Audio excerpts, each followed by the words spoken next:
مشق سوال نمبر 1 نظم کے مطابق مندرجہ ذیل سوالات کے جوابات لکھیے۔ الف مرغوں کی شکل و صورت میں کیا فرق تھا؟ اس کا جواب یہ ہے ایک مرغے کی دم کالی تھی اور دوسرے کی لال۔ اس طرح ایک مرغے کی چونچ نرالی تھی اور ایک مرغے کی چال۔ ب ٹوٹ پٹوٹ کے مرغے کس قسم کا لباس پہنتے تھے؟ ایک مرغا پتلون نکر اور انگریزی ٹوپی پہنتا تھا جبکہ دوسرا شلوار اور دستار استعمال کرتا تھا۔ جیم شہر کے ہوٹلوں سے مرغوں نے کیا کچھ کھایا پیا؟ مرغوں نے مختلف ہوٹلوں سے مختلف چیزیں کھائیں۔ ایک ہوٹل میں انڈے کھائے جبکہ ایک ہوٹل میں پائے۔ اس طرح ایک ہوٹل میں سوڈا واٹر پیا اور ایک ہوٹل میں چائے پی۔ دال ٹوٹ پٹوٹ کے مرغوں میں لڑائی کس بات پر شروع ہوئی؟ دونوں مرغوں نے ایک دوسرے کے سامنے اپنی بڑائی بیان کی تو دونوں میں لڑائی شروع ہو گئی۔ تھانے دار نے مرغوں کو کیا سزا دی؟ تھانے دار نے دونوں مرغوں کو ہنٹر مارا۔ پیارے بچوں اب ہم اگلا سوال کرتے ہیں۔ سوال نمبر 2 سبق کے مطابق درست جواب پر ٹک کا نشان لگائیں۔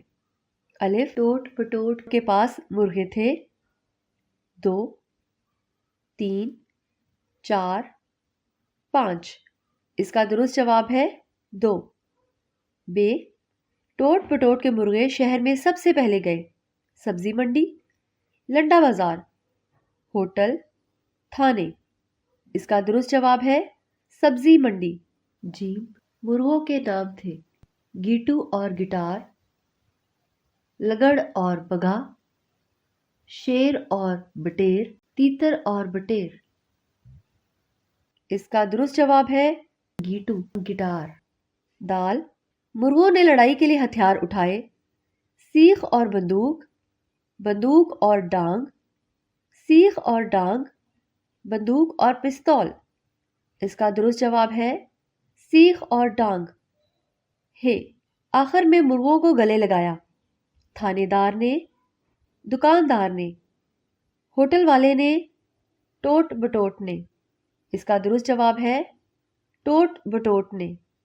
واو آخر میں مرغوں نے آواز نکالی چوں چوں، آہ آہ، چچ چچ، ککڑو کوں۔